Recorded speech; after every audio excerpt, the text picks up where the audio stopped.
Grace, you even realize what you've done? What kind of person just abandons their duties as a wife and causes problems for William? You're a terrible wife, and I'm going to teach you a lesson. Mother, Grace responded calmly, I have my reasons for leaving. It doesn't matter, her mother-in-law snapped. We're moving into a nice, new apartment. If you want to live with us, I'll let you know the address. Grace thought to herself, I'm sure she still doesn't know anything. Well, it's a good thing she's in the dark. No, thank you, Grace said firmly. My name is Grace, I'm 35 years old, and I work in an office. My husband William, and I have been married for 5 years. He's now 5 years older than me. I used to date older men, but William's generosity and kindness drew me to him, and we eventually got married. For a while, our marriage was satisfying, but before long, a shadow fell over our peaceful life. I lost my job. William was suddenly laid off too. The company's business had taken a hit from the recession. I never imagined he would lose his job, especially since he worked for a big company. I thought we'd be financially secure for life, but it turns out that nothing is guaranteed in this world. We became financially strained, and I decided to return to work immediately. I contacted the company I had worked for before getting married, and luckily, they rehired me. They needed someone to fill in for an employee who had just gone on maternity leave. I was relieved that at least we had some income, but William struggled to find a new job. It's tough for a middle-aged man to start over. Eventually, he had no choice but to take on part-time work as a day laborer, bringing in about $700 a month. I was back at work, but my salary wasn't much either. We were barely making ends meet. William, I suggested one evening, the rent here is too high. Maybe we should move to a cheaper place and save some money. It would help us manage better if we lower our fixed costs.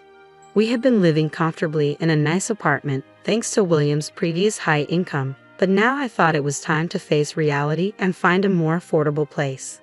But William rejected my idea firmly. No, we're not moving. Why not? I asked, confused. If we move to a smaller, cheaper apartment, Mom will start asking questions. So what? I countered. Why not just tell her the truth? We're having a hard time making ends meet because you're out of work. William's face turned red with anger. Don't you dare tell my mother I'm unemployed. Your salary and my earnings are enough to pay the rent. We'll leave it at that. I was shocked and confused. It seemed like he cared more about his pride in our home than about protecting our marriage. Even if we could cover the rent, we were still struggling with our finances. I had suggested moving to save money, but William wouldn't budge, and I eventually gave up on the idea. Life continued to be difficult, and then one day, William made an unbelievable comment to me. This is all we have for dinner today? He asked, incredulous. We used to have more dishes. Just because you've started working doesn't mean you can slack off on your duties. Don't be lazy and manage this better. His words made me furious, and I couldn't hold back my retort. I have no choice. We were struggling to make ends meet. I was doing my best to manage both the house and my job, but someone's unnecessary pride in staying in this apartment left me no choice but to cut back on food expenses. Or you could just make more money, and then everything would be just the way you want it, I remarked provocatively. William's face flushed with anger. What the hell? Don't you dare talk to me like that. Just wait and see. I'll land a job at a good company and make more money than you. William's temper flared, but I told myself that if this sparked his motivation, I could endure his outbursts. I convinced myself it was fine, but reality soon set in. Despite his determination, William couldn't find a new job. He ended up working part-time as a day laborer, unable to secure anything better. Even with renewed motivation, the job market proved harsh. I could understand if he had taken the time to study and earn a qualification, but he hadn't. He simply worked part-time. Each interview led to rejection, and the humiliation of bowing down to younger interviewers wore him down. Eventually, William stopped looking for a job altogether, though he still believed he could earn more than me. By this point, I was disappointed and had already given up on the idea that he would turn things around. But my worries didn't stop with William. Earlier today, I received yet another phone call, this time from my mother-in-law. She called without hesitation, despite knowing I was at work. When I checked my phone during lunch, I saw over 10 missed calls. When I finally returned her call, her voice was sharp from the very first word. Why didn't you answer the phone right away? I told you the other day that I'm at work, didn't I? Work? You call that working? My needs should come first. Since losing her husband a year ago, my mother-in-law had been calling me constantly. I understood she was lonely and felt I should support her, but all she ever talked about was how it's a wife's duty to support her husband. When she found out I had started working, she became furious and wouldn't stop calling. While I was at work, my phone rang again. "Did you talk to William about this properly? You can't even bother to return my calls." "I'm sorry," I said, trying to keep my tone calm, "but it's difficult for us to live with you right now." "I'm not asking for your opinion," she snapped. "William won't object to it." "Actually, William says it's too difficult," I explained. "Besides, we're having some financial issues." "Financial issues? How can that be? William works for a big company. They pay him well, so you two must be rich, right?" I was at a loss for words. William had been adamant that I shouldn't tell my mother-in-law the truth, so I couldn't explain our situation. She thought I was being selfish for working, convinced that I was lying about our financial struggles. Her constant calls were stressful, not just when I was at work, but even at night. "A wife's first priority should be to support her husband," she often lectured. "Taking care of your husband means taking care of his mother too. Why haven't you visited me lately? What's wrong with you?" "I work full-time, and I'm exhausted," I explained. "William has been working part-time on weekends, so our schedules don't match. I'm sorry, but we're both so busy that it's hard to find time." "Your schedules? But William is off on weekends. You could come then, couldn't you?" My mother-in-law was clearly frustrated and kept pressing me. I felt it was time to tell her the truth about William. "Actually, William works on weekends." "What do you mean?" she demanded. Just as I was about to reveal the truth, William, who had been lying on the sofa watching TV, rushed over and grabbed the phone from me. "Mom, I'm sorry I haven't been able to visit you lately," he said smoothly. "I'm working on a big project right now and have been putting in extra hours on weekends. I'll come visit as soon as things settle down." With that, he ended the call and turned to me, his expression stern. "What were you doing?" he asked, his voice low. "Were you trying to tell my mom?" "I just think it's better to tell the truth," I replied, frustrated. "If you keep this up, she'll keep nagging me because she doesn't know what's really going on." "I'm sorry to hear that, but don't you dare tell my mom," William warned. "That's enough," I shot back. "You need to swallow your pride and tell her the truth." "Shut up. I'm the one keeping us afloat, so you should be thanking me instead of talking back," he snapped, then stormed off to his room. I was on the verge of breaking down. The financial strain, combined with the pressure from both William and his mother, had pushed me to my limits. William claimed his part-time job was too demanding for him to do any housework, but he only worked on weekends and one day during the week. I knew he was capable of finding a better job or at least helping out around the house, but he chose not to. How can you do nothing at home and expect me to handle all the chores on top of everything else? I had finally reached my breaking point. I decided to leave for a while and return to my parents' house for a week. I wanted William to experience just how hard it was to manage the household alone. When I told my parents about our situation, they advised me to consider a divorce, but I wasn't ready to give up on our marriage that easily. We had been in love once, and we had been married for 5 years. If I was going to end it, I wanted to be sure I had done everything I could to make it work. After I left, William called me. "When are you coming back? Where's my mail?" "I won't be home for a while," I replied firmly. "You'll have to do all the housework while I'm gone." "Don't be ridiculous. Just come home and do the chores." "No, I won't. Now you'll see how hard it is to handle everything on your own. You clean the house, do the laundry, cook, do it all yourself. It's important for you to understand just how much I've been doing while also working full-time."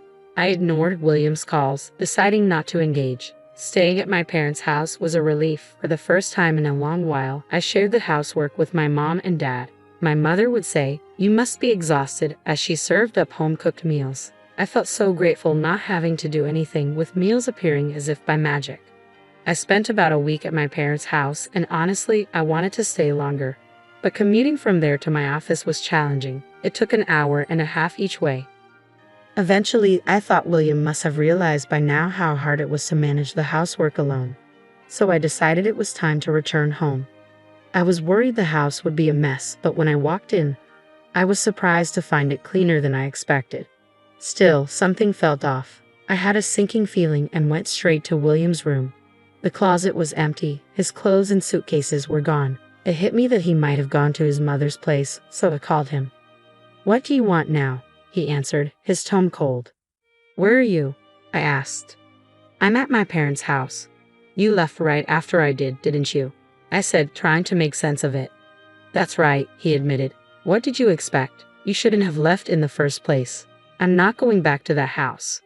What do you mean? I asked, confused and hurt. I'm going to live with my mom. In fact, we're moving into a new apartment. I have no idea what you're talking about, I stammered, at a loss for words. Suddenly, the voice on the other end of the line changed. Hey Grace, my mother-in-law's voice cut in sharply. Do you have any idea what you've done? How dare you abandon your duties as a wife and cause trouble for William? You're such a terrible wife, and I'm going to teach you a lesson. Mother, I had my reasons for leaving. I tried to explain. It doesn't matter, she interrupted. We're moving into a nice, new apartment. If you want to live with us, I'll let you know where it is.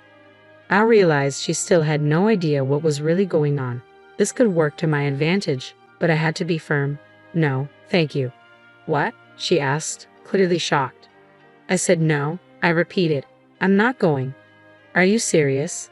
William is going to live with me. If you don't come here, you'll have to be alone. You've been relying on him, haven't you? Don't worry, I replied calmly. I can manage on my own. If we're not living together, there's no reason for us to stay married. I'm divorcing him. What? The word divorce clearly stunned both my mother-in-law and William. Their surprise was palpable through the phone. Grace, there's no need to mention divorce, William pleaded. I can't stay married to you anymore, I said, my resolve firm. I need to get rid of a husband like you as soon as possible. My mother-in-law snapped. How dare you talk to William like that? We don't want a life with you either, so fine. William, just get the divorce. No, William protested, but I cut him off. I'll have the divorce papers ready. You'll regret this, and it'll be too late for apologies. Same to you, I shot back before the call ended abruptly. I knew they would probably show up with the divorce papers soon, but I was relieved. Things were finally going the way I wanted. William's refusal to change made my decision clear. There was no need for us to stay together any longer. I decided to pack my bags while waiting for my mother-in-law to arrive. A few hours later, she showed up alone. Oh, William isn't here, she remarked, looking around. He doesn't need to be, I replied. Here you go, she said, handing me the divorce papers. I already had him fill out his section. Now, you just need to complete yours. As I took the papers, I noticed that William's handwriting looked shaky, as if written with trembling hands. My William is such a wonderful man, my mother-in-law continued, her voice filled with disdain. Even with a horrible wife like you, he was reluctant to get a divorce. I'll never forgive you for causing trouble for such a great person. I hope you live a miserable life and regret this. While I filled out my part of the form, she continued her tirade. William's pride had kept him from telling his mother the truth, even at the end. What a pathetic man he was. What happened to your house? I noticed it's empty. If you want to come back, there's no place for you, she sneered. I won't be coming back, I responded calmly. How much did you get for it? It was old, so it must have sold for cheap. That's none of your business, I said, tired of her prying. But since you're so curious, it was about $50,000. Not much, but enough for a comfortable retirement. William will pay for our new apartment, she bragged. Oh, so you were surprised he got approved? I asked, raising an eyebrow. William is a high-class person. It's only natural, she huffed. So, you put the money in William's account? I pressed. How did you know that? That's not important, she snapped. Stop asking questions and remember, you're just a divorced woman now. It's too late to hold on to him. Don't worry, I said, signing the papers with a flourish. I've already agreed to the divorce. My mother-in-law snorted and stormed out, clearly irritated. As she left, I felt a wave of relief wash over me. I was finally free from both her and William. I gathered the rest of my belongings and moved them to my parents' house, where I discovered a fresh start and the peace I had longed for. When I finally left, I managed to provoke my mother-in-law just enough to escape the burden of poverty they tried to impose on me. She insisted there was no way to get any of William's assets, but I couldn't help but remember the look on William's pale face during our discussions about the division of property. It still makes me chuckle. Then, about 2 years later, I received a call early one morning from an unfamiliar number. Thinking it might be work-related, I answered, only to hear the voice of my ex-mother-in-law. Oh, Grace, please help me, she cried. Mother, I replied coldly, "You can't keep calling me that. We're strangers now." "Don't say that. I'm in trouble." "Oh, can't pay the rent? Savings running low?" I asked, already guessing the situation. "Yes," she admitted, her voice trembling. "William didn't tell you about our financial problems until we were broke, did he?" "Oh, I knew," I said, unimpressed. "He tried to hide it, didn't he? But every time I wanted to speak up, William told me not to." "I'm sorry, Grace. I didn't know anything. I apologize. But please come back." "I don't want to," I said firmly. "William never changed, no matter how much I tried, and you always bullied me. I don't want to spend another minute with someone like you." "Please don't say that. I don't have anything to eat anymore. I'm really desperate." According to my ex-mother-in-law, William had continued to put on airs, refusing to reveal their financial struggles. He'd been using the $50,000 from selling their family home to pay rent, splurging on expensive groceries and fancy meals to keep up appearances. It wasn't long before the money was gone, leaving them penniless. "He got what he deserved, didn't he?" I said, unfazed. "Why don't you drop your pride and live modestly in a cheaper apartment?" "No, it wasn't supposed to be like this," she wailed. "I was supposed to live a comfortable life with my elite son."